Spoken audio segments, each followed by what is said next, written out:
Salut à tous, c'est Starter, ravi de vous retrouver pour une nouvelle vidéo parce que voilà, ça y est, c'est dans quelques jours que la Formule 1 reprend ses droits. Enfin, elle a déjà repris avec les essais hivernaux qui ont duré 3 jours à Bahreïn.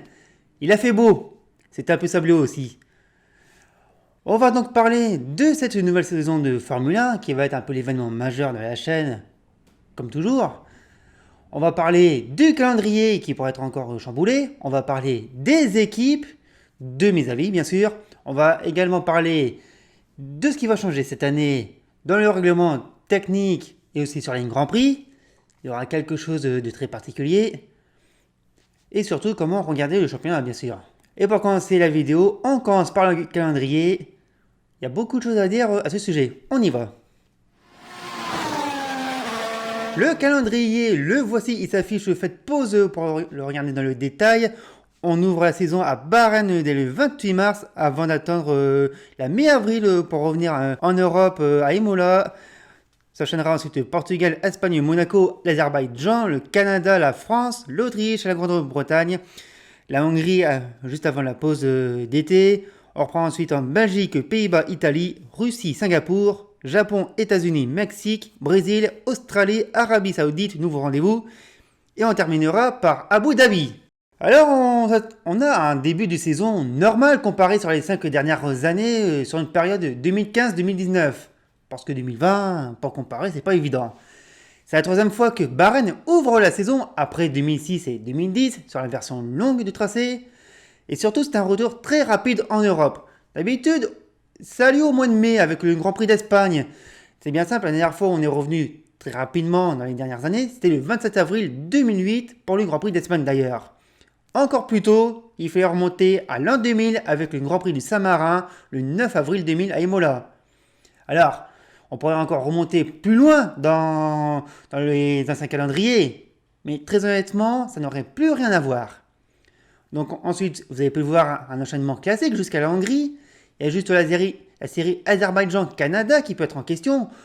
Parce que les transferts des équipes en 2 semaines, ça va être très marrant. Surtout, on aura 3 triple headers à la reprise du mois d'août avec la Belgique, le Pays-Bas et l'Italie. Viendra ensuite la Russie, Singapour et le Japon. Et enfin les États-Unis, le Mexique et le Brésil. Alors c'est des suites logiques, mais peut-être pas si rapides que ça à enchaîner.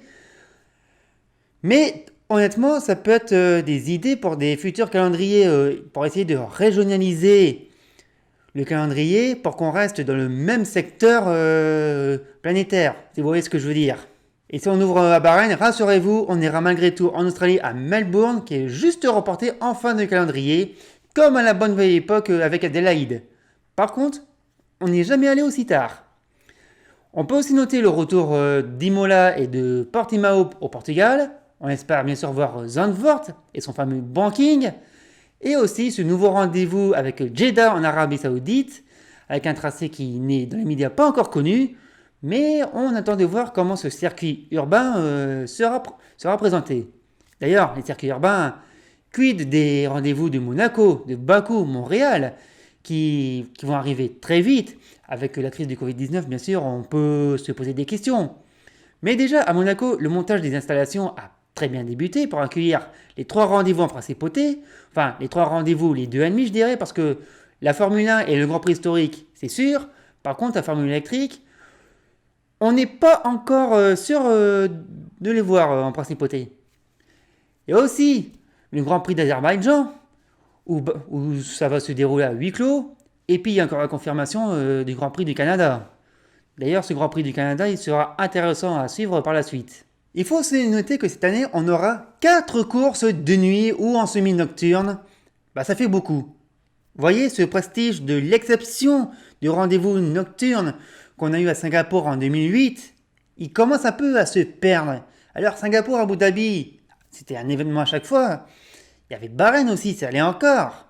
Et en plus, comme c'était en début de saison, Singapour, on venait de passer la moitié de saison, et Abu Dhabi, ça pouvait faire un final.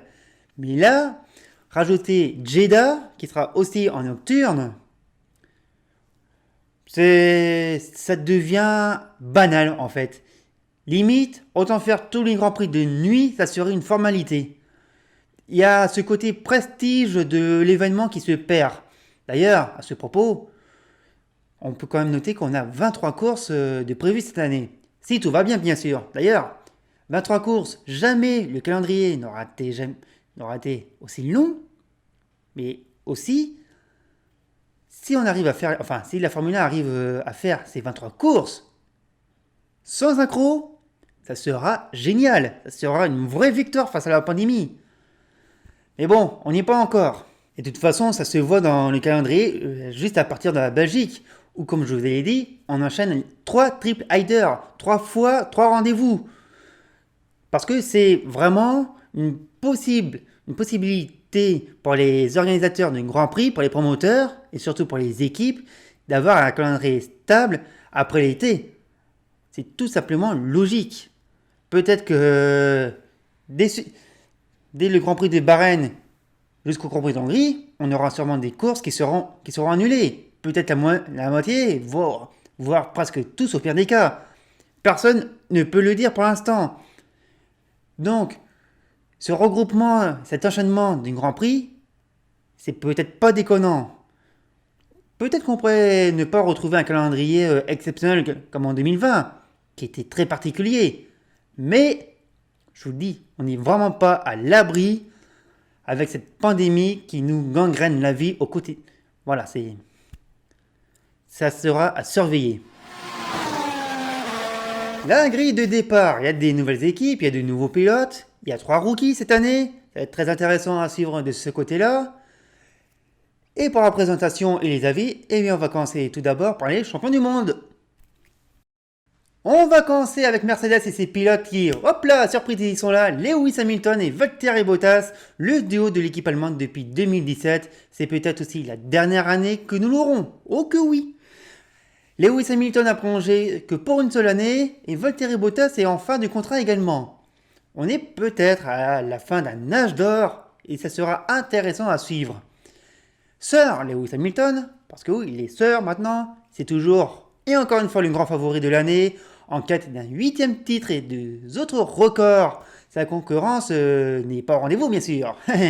Ah oui, s'il n'y a pas de concurrence, ça sera boulevard. On verra également si Valtteri Bottas sera, mais alors vraiment, à la hauteur face à son coéquipier. Et je ne sais pas quelle version que l'on aura du pilote finlandais, mais si elle pouvait être moins buggée que la V2, la V3 ou la V4 1.2 de je ne sais quoi. Oui, honnêtement, on a vraiment envie de voir Bottas bousculer Hamilton. Et surtout, faut pas oublier la pige de Russell l'année dernière. Même si c'est pas encore parlant. Je l'admets, c'est pas vraiment parlant. Il faudra aussi voir où va se situer Mercedes, si on croit leurs déclarations sur leurs soucis de développement, leurs craintes quotidiennes, tout ça, la routine habituelle. En attendant, j'ai pas peur pour eux. La preuve, voici la qualité voiture et pilote pour l'année. Très honnêtement, on ne voit pas qu'est-ce qui pourrait les arrêter. On passe à Red Bull avec Max Verstappen et Sergio Perez. Ils sont encore outsiders face à Mercedes. Et en plus, le duo s'annonce très intéressant. On retrouve bien sûr Max Verstappen, toujours fidèle au poste et toujours en quête d'un premier titre de champion du monde, tout comme le meuble Ikea Helmut Marko, si vous avez la référence. Et le Hollandais aura non seulement la lourde tâche de faire tomber l'équipe adverse allemande en piste, et surtout d'affronter un nouveau coéquipier qui non seulement a de l'expérience et surtout a faim de victoire. Oui, Sergio Perez retrouve un top team après de nombreuses années passées chez Force India Point et surtout motivé par cette victoire inattendue à la Sakir. Je peux vous dire que le pilote mexicain aura fort à faire dans une équipe dévouée à son pilote et puis surtout on espère que Red Bull va travailler sur sa voiture, même si les châssis ne devraient pas trop évoluer cette année. Mais on est quand même confiant. Pas à 100% niveau qualité voiture et niveau pilote, mais ça peut être toujours intéressant venant de chez eux. On passe à McLaren avec Lando Norris et Daniel Ricciardo. C'est sûrement l'équipe du Midfield, le milieu de grille, où les regards seront tournés. Et encore, ça ne sera pas la seule, vous comprendrez. McLaren pourra compter sur un duo inédit avec l'habitude de la maison, Lando Norris, et ses casques et qui a pris de la confiance en 2020 et qui aura envie de faire mieux en 2021. Surtout avec à ses côtés un nouveau coéquipier à l'expérience solide avec Daniel Ricciardo, l'Australien qui arrive à Woking pour briller et surtout gagner. Et je pense qu'on a ici un duo très intéressant, assez homogène et qui peut vraiment faire progresser l'équipe des Woking, qui retrouve aussi le moteur Mercedes depuis 2014. C'est d'ailleurs la voiture la plus intéressante à observer, car avec le gel des châssis, c'est celle qui évolue le plus à cause de ce changement de moteur. Et oui, il faut de la place pour accueillir le moteur Mercedes par rapport au Renault. Ça sera aussi intéressant de voir comment notre duo de pilotes va interagir en piste et dans le garage. Je suis plus confiant sur eux que sur la voiture, parce que oui, la MCL 35M, j'ai un peu de réserve. Nouvelle venue, ou plutôt grand retour, Aston Martin avec Lance Stroll et Sebastian Vettel, une autre équipe qui sera intéressante à surveiller dans le midfield et qui a montré son potentiel l'année dernière dans Racing Point. On se demande bien grâce à quoi. Aston Martin fait son grand retour en Formule 1 après une première aventure cauchemardesque. Oui, Aston Martin s'est déjà essayé à la Formule 1 dans les années 50. Les pauvres. Et en plus, elle le fait avec des plus grands moyens et un duo complètement à l'opposé. Je vais vous expliquer. Déjà, on a Lance Stroll, le fils du proprio, tout ça. Mais surtout, un pilote qui commence à montrer son talent, même si ce n'est pas flagrant pour certains. Sauf que l'on peut compter sur lui pour certains coups d'éclat qui sont totalement surprenants. Que ce soit sur les podiums ou même en Grand Prix de Turquie où il a signé la pole. Et je pense que son niveau pourrait encore progresser avec son nouvel coéquipier qui est Sebastian Vettel. C'est un nouveau défi que se lance le quadruple champion du monde après des années passées chez Ferrari en vain et en espérant qu'il n'en ait pas perdu de son talent comme ses cheveux. Mais franchement, Vettel chez Aston Martin, je ne sais pas ce qu'on peut attendre de ce mariage, mais il promet. Quant à la voiture, on ne va pas revenir sur la polémique, mais ça pourrait être intéressant de voir comment l'équipe va pouvoir la développer avec les jetons. Ça peut être intéressant de voir si Aston Martin sera vraiment dans le coup. C'est pour ça que côté voiture, je lui donne une moyenne. Par contre, côté pilote, oui, c'est peut-être élevé, mais avec Vettel, c'est toujours intéressant. On passe à Alpine avec Esteban Ocon et Fernando Alonso. Bienvenue à Alpine en Formule 1, depuis le temps.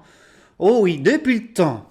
Et c'est un nouveau départ pour l'équipe franco-anglaise sous l'impulsion de la nouvelle direction, qui en plus aura un nouvel organigramme à sa tête, et aussi un duo de pilotes qui est vraiment inédit.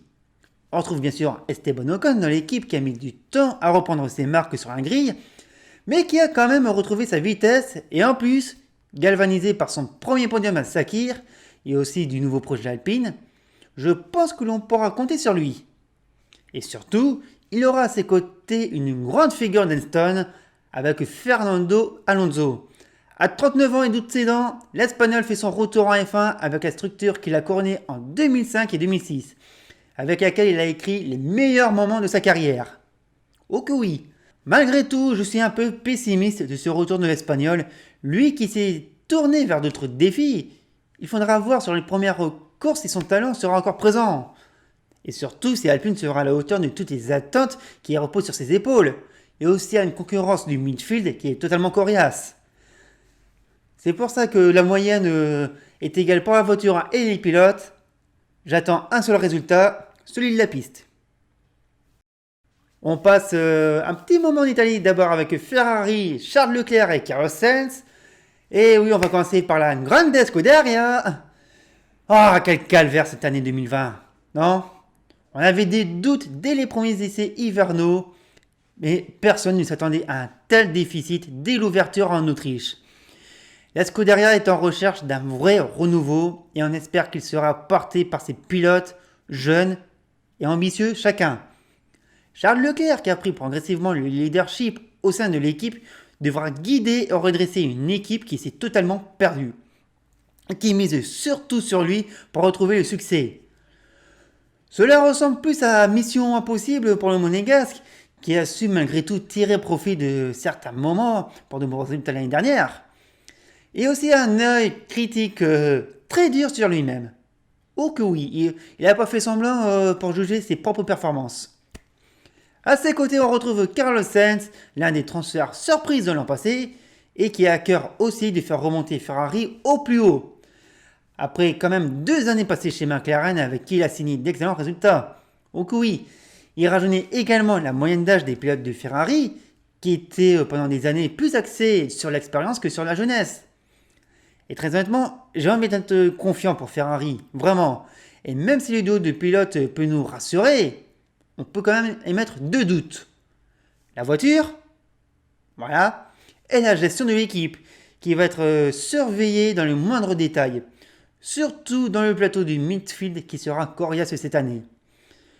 Peut-être qu'il y a une très bonne qualité pour les pilotes, mais alors par contre pour la voiture, c'est limite. La petite Scuderia avec AlphaTauri, Pierre Gasly et Yuki Tsunoda. Salut Yuki. Et oui, un petit rookie, on passe du côté de Faenza avec une équipe qui va monter en puissance, si on en croit les discours de ses patrons chez Red Bull. On verra bien s'il faut les croire pour cette année ou s'il faudra attendre la grande révolution de 2022. On retrouve au volant Pierre Gasly, celui qui nous a fait vibrer et perdre notre voix l'année dernière à Monza. Le Français qui est devenu un leader fort au sein de l'équipe de Faenza aura cœur à faire aussi bien cette année avec une équipe, comme je vous le disais, qui va avoir les moyens de progresser. Et à ses côtés, on va retrouver Yuki Tsunoda, le japonais de Vatan, originaire de Kanagawa, qui fait partie des rookies de 2021 et qui sort aussi d'une deuxième saison de Formule 2 excellente. 3e au championnat avec 3 victoires, 4 pole positions et 7 podiums avec l'équipe Carlin. C'est un jeune pilote qui s'annonce rapide et intéressant à suivre. C'est aussi le dernier japonais à être engagé en Grand Prix depuis 2014 avec Kamui Kobayashi chez Caterham. A voir ce que va donner ce duo à chaque course et aussi où va se placer l'équipe dans le midfield. Je leur donne la moyenne pour la voiture et pour les pilotes. J'ai peut-être un peu osé sur les pilotes, mais ça peut être intéressant. On continue avec Alfa Romeo, Kimi Raikkonen et Antonio Giovinazzi. On prend la direction de la Suisse et de Sauber. Oui, faut pas oublier Sauber. Une équipe qui préfère rester dans leur continuité avec son duo de pilotes qui est le même depuis 2019. Et on va retrouver le doyen de la grille, Kimi Raikkonen, qui entame sa 19e saison. Et malgré sa motivation qui reste entière, eh bien il se pourrait que le Finlandais roule dans sa dernière saison en Formule 1. Oui. Et toujours avec le même plaisir. Le seul regret que l'on peut avoir pour lui est que ça se passe plus dans le fond de grille que devant. À ses côtés, on va retrouver Antonio Giovinazzi qui entame sa 3e saison complète sur la grille. Et on peut se poser des questions sur sa présence sur la grille, d'accord. Mais il ne faut pas s'arrêter à ses résultats obtenus. Si l'Italien a pu garder sa place au sein de l'équipe, c'est pour le travail qui est accompli en interne selon ses patrons. Et puis, on va être réaliste, hein, il n'est peut-être pas aussi flamboyant que Raikkonen, mais s'il permet de faire progresser l'équipe, une équipe qui n'a pas eu une saison 2020 exceptionnelle, avec une voiture pas évoluée, un moteur Ferrari à la traîne, on verra à quel niveau va se placer l'équipe italo-suisse. Surtout que maintenant, elle commence à disposer des outils pour progresser. On verra ce que ça donne. Un peu faiblard à la qualité de la voiture, certes, mais côté pilote, on garde la moyenne, pas plus. Direction l'Amérique et la Russie également avec As et ses 2 nouveaux pilotes, Mick Schumacher, Nikita Mazepin, les 2 autres rookies de la saison. Et oui, As repart vraiment de zéro. Ouais. On commence d'abord avec Mick Schumacher, le fils de Michael, champion de Formule 2 en 2020, avec 2 victoires et 10 podiums. Ça lui a permis d'assurer une régularité pour décrocher ce titre. Et d'ailleurs, ce sacre avait un air de déjà-vu avec une première saison discrète, avant une deuxième où il est carrément monté progressivement en puissance. Un vrai diesel allemand, n'est-ce pas? Tous les regards seront tournés pour ses débuts chez As, bien sûr. On va voir comment il va évoluer. Et de plus, il sera bien entouré avec Simone Resta, ancien d'Alfa Romeo et de Ferrari et qui arrive aussi dans l'équipe As. Et les regards seront aussi tournés sur son coéquipier qui est Nikita Mazepin. Il faut bien en parler du pilote russe, dont on ne sait toujours pas sous quel drapeau il va rouler cette année. Bon, déjà, il a la voiture à ses couleurs, ça va. Couronné des 2 succès en Formule 2 l'année dernière avec 6 podiums et une 5e place au championnat, il est arrivé surtout chez As avec une valise de roubles. Ça se voit.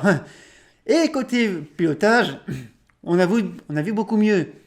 Et aussi côté personnalité, on sent le jeune homme assez particulier. Et si vous n'avez pas suivi l'intersaison, faites-vous une grosse séance de rattrapage.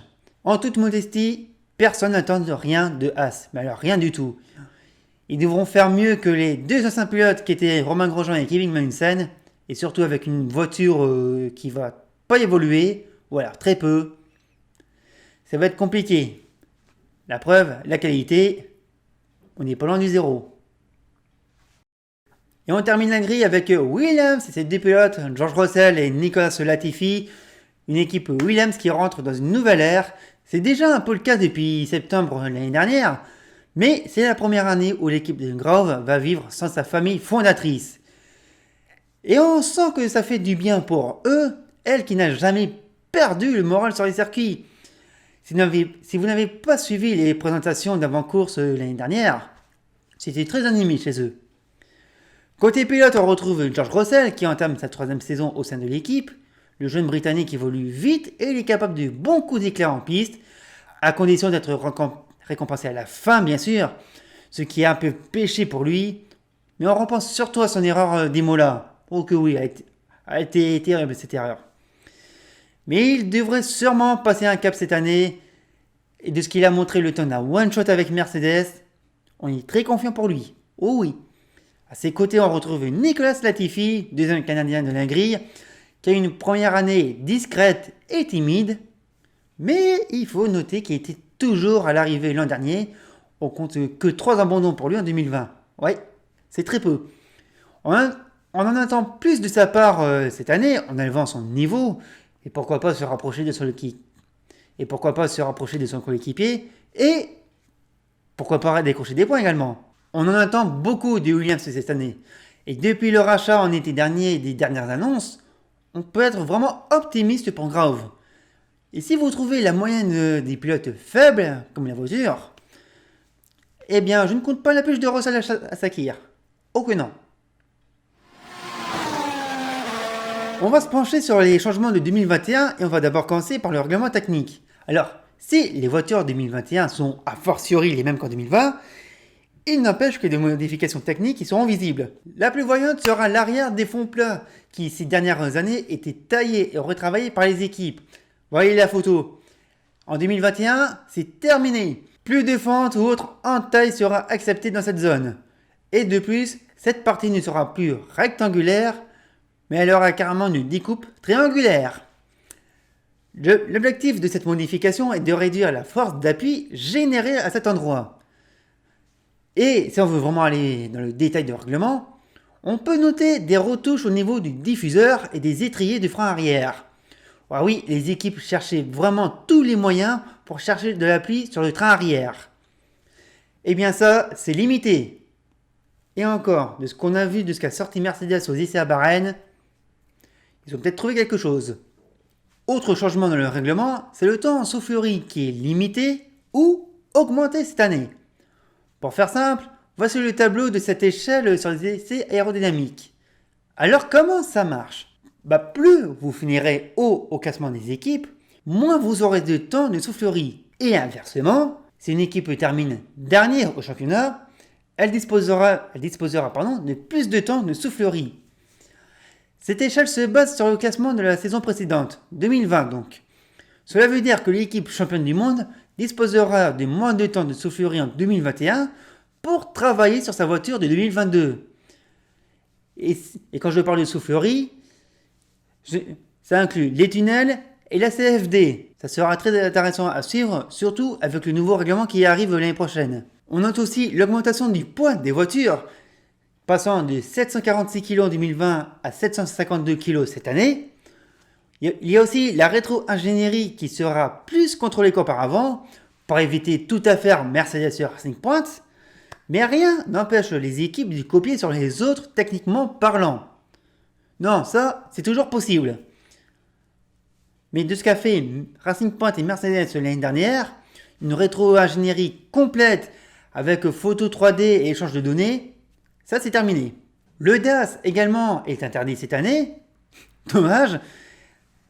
Et à noter aussi que la FIA a donné son autorisation pour utiliser de nouveaux matériaux écologiques. Ça veut dire que sur les voitures, on pourrait retrouver du lin, du chanvre, du coton et du bambou.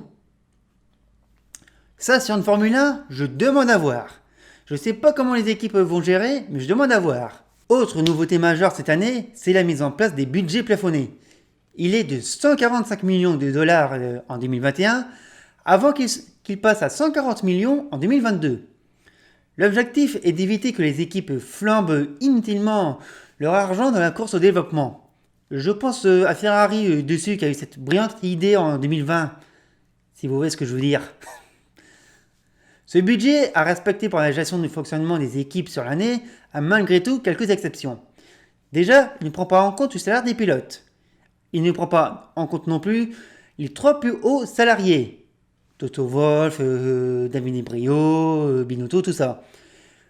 Le marketing n'est pas inclus et surtout, certains événements dans la vie personnelle des employés n'est pas pris en compte. Et heureusement, parce que ça faisait un peu tâche. À quoi ça va servir ? Eh bien, peut-être à équilibrer un peu le niveau des équipes, que tout le monde soit à la même enseigne pour développer sa voiture. Et ça peut être vraiment intéressant. On pense aussi à certaines équipes qui, du coup, envoient leurs équipes de mécaniciens ou d'ingénieurs sur d'autres catégories. Autre changement qu'on va aussi suivre cette année, c'est un changement dans la journée des essais du vendredi. Fini les 3 heures de roulage cumulées avec les 2 séances du vendredi et du samedi, on fait marche arrière. Les séances 1 et 2 du vendredi passent de 90 minutes de roulage à 60 minutes. La séance du samedi midi, elle, garde son heure d'essai, tout comme la qualification. Pour les horaires de course, on ne revient pas à 14 heures comme cela s'était dit cet hiver. Par contre, les 10 minutes de décalage qui ne servaient à rien, c'est terminé. Les Grands Prix partent à 15 heures en Europe et c'est tout. Après, pour les courses à 14 heures, faut pas désespérer. On peut encore y revenir. D'ailleurs, on parle des courses.